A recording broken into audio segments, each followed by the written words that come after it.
Apple company founder Steve jobs, যিনি এই শতাব্দীর মহান মানুষের মধ্যে একজন ছিলেন, তিনি 2005 সালে স্ট্যানফোর্ড ইউনিভার্সিটিতে একটি স্পিচ দিয়েছিলেন। এই বক্তব্যে তিনি তার জীবনের সবচেয়ে বড় অভিজ্ঞতাকে মাত্র 3টি গল্পের মাধ্যমে বলেছেন। আচ্ছা, এটা কি হতে পারে স্টিভ জবস তার 50 বছরের জীবনে যেটা শিখেছেন সেটা যদি আপনি মাত্র কয়েকটা মিনিটে শিখে যান? ওয়েল, এর জবাব হচ্ছে হ্যাঁ।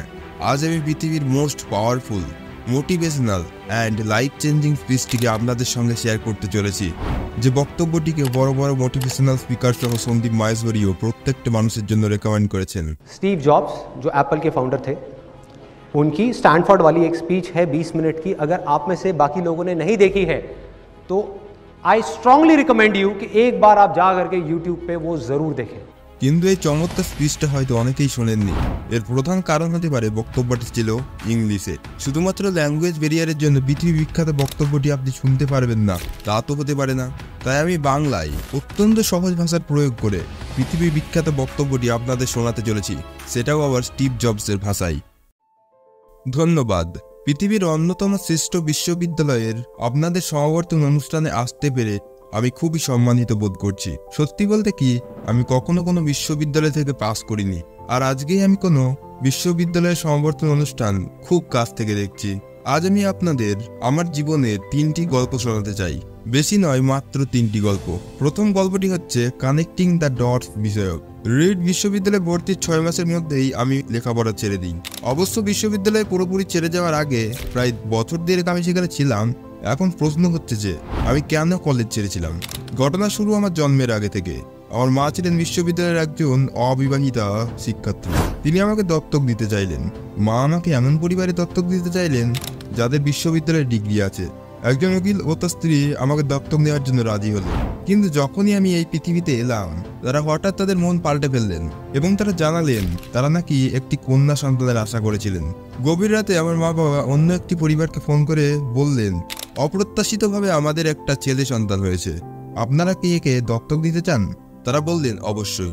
আমার মা পরে জানতে পারলেন এই পরিবারের কেউই বিশ্ববিদ্যালয় থেকে পাশ করেননি, এমনকি আমার দত্তক বাবা হাই স্কুলও পাস করেননি। এসব জেনে আমার মা দত্তক চুক্তিপত্র স্বাক্ষর করতে রাজি হননি। কিন্তু কয়েক মাস পরে আমার দত্তক বাবা মা কথা দিলেন তারা অবশ্যই আমাকে বিশ্ববিদ্যালয়ে পড়াবেন, এবং সেই কথা শুনে আমার মা আমাকে দত্তক দিতে রাজি হলেন। এইভাবে আমার জীবন শুরু হলো। 17 বছর পর সত্যিই আমি বিশ্ববিদ্যালয়ে গিয়েছিলাম, কিন্তু আমি বোকার মতো স্ট্যানফোর্ডের মতো একটি ব্যয়বহুল বিশ্ববিদ্যালয় বেছে নিয়েছিলাম। আমার নিম্ন মধ্যবিত্ত বাবা মায়ের সব জমানো টাকা আমার লেখাপড়ার পেছনে খরচ হয়ে যাচ্ছিল। 6 মাস এইভাবে যাওয়ার পরও আমি এই পড়াশোনার কোনো মাহাত্ম্য দেখতে পাচ্ছিলাম না। আমি বুঝতে পারছিলাম না যে আমি আমার জীবনে কি করতে চাই। আমি বুঝতে পারছিলাম না আমার ভবিষ্যৎ জীবন তৈরিতে এই বিশ্ববিদ্যালয় কতটা ভূমিকা রাখবে। অথচ আমি আমার বাবা মায়ের সারা জীবনের জমানো টাকা লেখাপড়ার পেছনেই ঠেলে দিচ্ছিলাম। তাই আমি বিশ্ববিদ্যালয় ছেড়ে দেওয়ার সিদ্ধান্ত নিলাম এবং বিশ্বাস রেখেছিলাম এরপর যেন সবকিছু ঠিকঠাক চলে। সে সময়ের প্রেক্ষিতে সিদ্ধান্তটা ভয়াবহ মনে হলেও এখন বুঝতে পারি সেটা ছিল আমার জীবনের অন্যতম সেরা সিদ্ধান্ত। লেখাপড়া বন্ধ করে দেওয়ার পরে আমি সহজেই বিরক্তিকর ক্লাসগুলোর হাত থেকে রেহাই পেলাম এবং তারপর আমার পছন্দের ক্লাসগুলোতে ভর্তি হতে শুরু করলাম। তখনকার সব ঘটনাই খুব সহজ ছিল না। আমার নিজের কোনো থাকার জায়গা ছিল না, তাই আমি আমার বন্ধুদের রুমের মেঝেতে ঘুমাতাম। ব্যবহৃত কোকের বোতল ফেরত দিয়ে যে টাকা পেতাম তা দিয়ে আমি খাবার কিনে খেতাম। সপ্তাহে অন্তত একবার পেট ভরে খাওয়ার জন্য আমি প্রতি রবিবার রাতে 7 মাইল হেঁটে শহরের অপর প্রান্তে হরে কৃষ্ণ মন্দিরে যেতাম। আমার ভীষণ ভালো লাগতো। এখন আমি আপনাদের বলছি কলেজ ছেড়ে দেওয়া কেন আমার জীবনের সেরা সিদ্ধান্ত ছিল। রিড কলেজে সেই সময় সম্ভবত দেশের সেরা ক্যালিগ্রাফি শেখানো হতো। ক্যাম্পাসের সব পোস্টার আর লেবেলগুলোতে খুব সুন্দরভাবে হাত দিয়ে ক্যালিগ্রাফি করা থাকতো। যেহেতু আমি আর বিশ্ববিদ্যালয়ের ছাত্র ছিলাম না, তাই সহজেই ক্যালিগ্রাফি শেখার নতুন একটা কোর্সে ভর্তি হয়ে গেলাম। আমি সেরিফ ও স্যান্স সেরিফ টাইপফেসেস শিখলাম। বিভিন্ন ফন্টের স্পেস কমানো বাড়ানো সহ চমৎকার টাইপোগ্রাফি তৈরির কৌশল শিখলাম। ব্যাপারটা ছিল দারুণ, ঐতিহাসিক, বিজ্ঞানের বাইরে একটা আর্ট, যা আমাকে ভীষণ আকৃষ্ট করেছিল। এই ক্যালিগ্রাফি জিনিসটা যে আমার জীবনে কাজে আসবে সেটা আমি কখনো ভাবিনি। কিন্তু 10 বছর পর আমরা যখন প্রথম ম্যাকিনটস কম্পিউটার ডিজাইন করি, তখন এই জ্ঞানের পুরোটাই আমার কাজে এসেছিল। ম্যাক কম্পিউটারে আমরা এই ডিজাইনটাই ব্যবহার করি। এটা ছিল খুব সুন্দর টাইপোগ্রাফি সমৃদ্ধ প্রথম কম্পিউটার। আমি যদি সেই ক্যালিগ্রাফি কোর্সে ভর্তি না হতাম, তবে ম্যাক কম্পিউটারে নানান টাইপফেসেস এবং আনুপাতিক দূরত্বের ফন্ট থাকতো না। আর যেহেতু উইন্ডোজ ম্যাকের কাজে নকল করেছে, তাই হয়তো পৃথিবীর কোনো পার্সোনাল কম্পিউটারের এই ধরনের সুন্দর ফন্ট থাকতো না। অবশ্য বিশ্ববিদ্যালয়ে থাকাকালীন সময়ে এসব বিচ্ছিন্ন ঘটনাগুলোর এমন যোগসূত্র তৈরি করা সম্ভব ছিল না, কিন্তু 10 বছর পরে পিছনে ফিরে তাকালে তার সবকিছু স্পষ্ট বুঝতে পারি। আপনি কখনোই ভবিষ্যতের দিকে তাকিয়ে অতীতের বিচ্ছিন্ন ঘটনাগুলিকে একভাবে কানেক্ট করতে পারবেন না, এটা শুধু পেছনে তাকিয়েই সম্ভব। তাই আপনাকে বিশ্বাস করতেই হবে যে বিচ্ছিন্ন সব ঘটনাগুলো ভবিষ্যতে একটা ভালো ফল তৈরি করবে।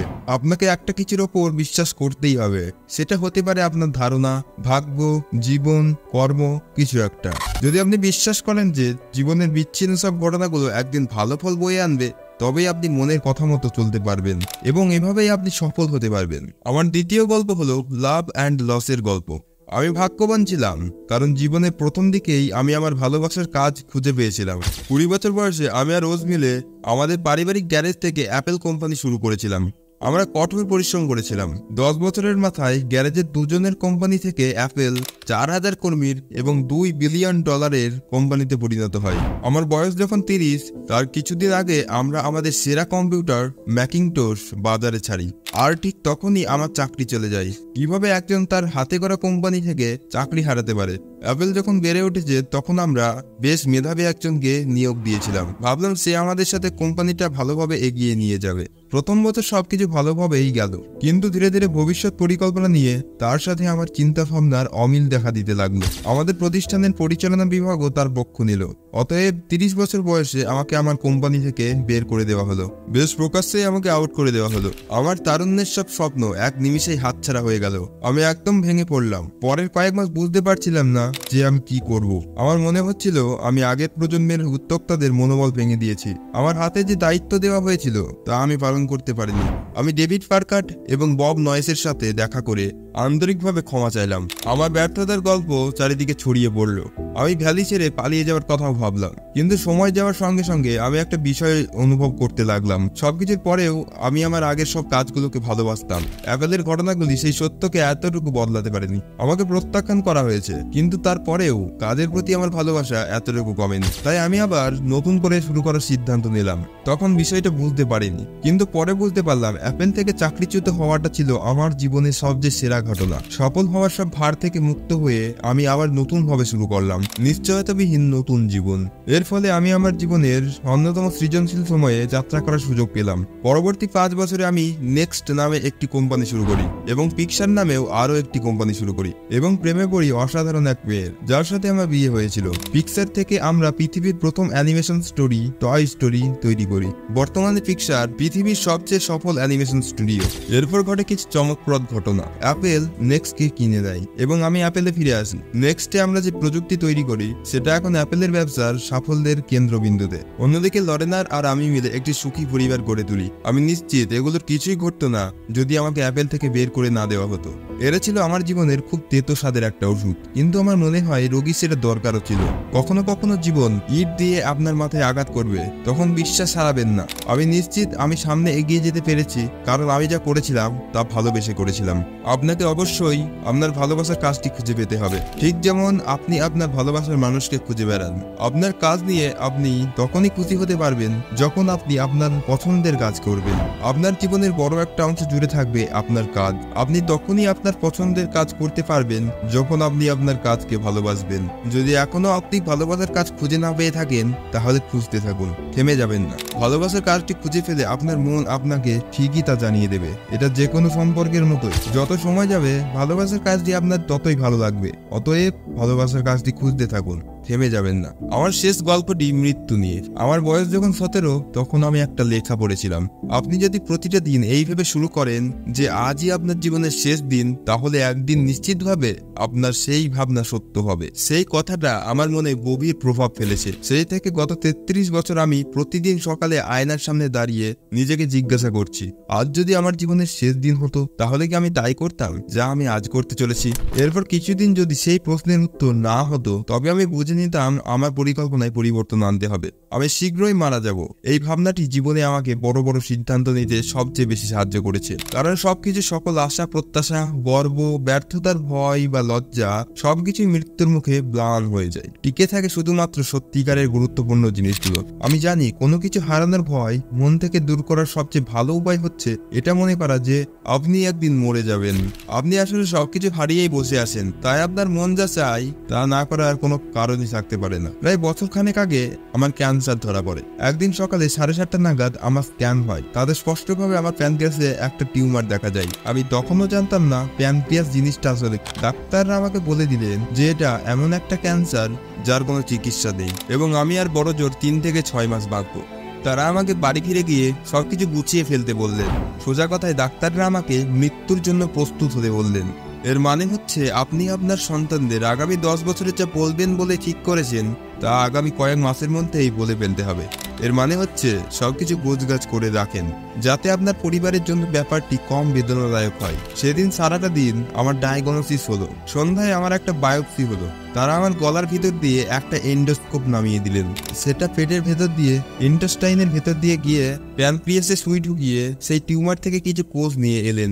আমি অজ্ঞান হয়েছিলাম, তাই আমি কিছুই দেখিনি। কিন্তু আমার স্ত্রী পরে আমাকে বলেছিল ডাক্তাররা এন্ডোস্কোপ থেকে পাওয়া কোষগুলি মাইক্রোস্কোপে পরীক্ষা করার পর কান্না শুরু করেছিলেন। কারণ যে ধরনের প্যানক্রিয়াটিক ক্যান্সার আমার হয়েছিল সেটা আসলে সার্জারির মাধ্যমে চিকিৎসা সম্ভব।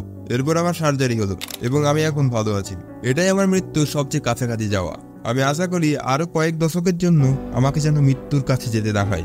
মৃত্যু আগে আমার কাছে শুধু ওই ভাবনার পর্যায়ে ছিল, কিন্তু ভয়াবহ সেই অভিজ্ঞতার পরে এখন মৃত্যু সম্পর্কে আগের চেয়ে অনেকটা নিশ্চিতভাবে কিছু কথা আপনাদের বলতে পারি।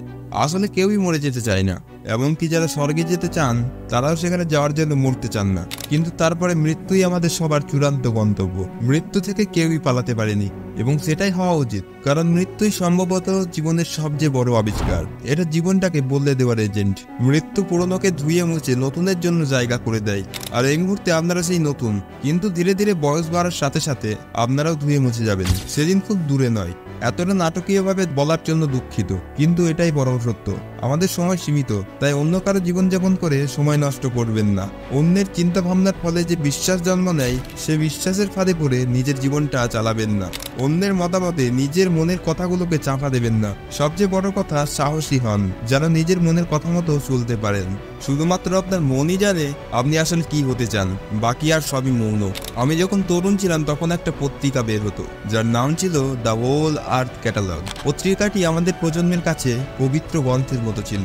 সেটা বের করেছিলেন স্টিওয়ার্ট ব্র্যান্ড নামে একজন ভদ্রলোক। তিনি মেনলো পার্কের কাছেই থাকতেন। তিনি তার কাব্যময়তা দিয়ে পত্রিকাটি জীবন্ত করে তুলেছিলেন। এটা ছিল 60-এর দশকের শেষের দিকের কথা। কম্পিউটার এবং ডেস্কটপ পাবলিশিং তখনও শুরু হয়নি, তাই পত্রিকাটি টাইপরাইটার, কাঁচি, পোলারয়েড ক্যামেরা এসব নিয়ে তৈরি হয়েছিল। পত্রিকাটি ছিল কাগজের মোড়কে বাঁধা গুগলের মতো, আদর্শগত বহু তথ্য এবং চমৎকার ধারণায় সমৃদ্ধ। পত্রিকাটি গুগলের 35 বছর আগে প্রকাশিত হয়েছিল। স্টুয়ার্ট তার দলবল নিয়ে দ্য হোল আর্থ ক্যাটালগ এর অনেকগুলি সংখ্যা বের করেছিলেন। পত্রিকাটির প্রকাশনা শেষ হয় একটি সমাপ্তি সংখ্যা দিয়ে। এটা ছিল 70-এর দশকের মাঝামাঝি সময়ের কথা। আমার তখন আপনাদের মতোই বয়স। পত্রিকাটির সমাপ্তি সংখ্যার পেছনের মোড়কে ভোরের গ্রামের পথের একটা ছবি ছিল।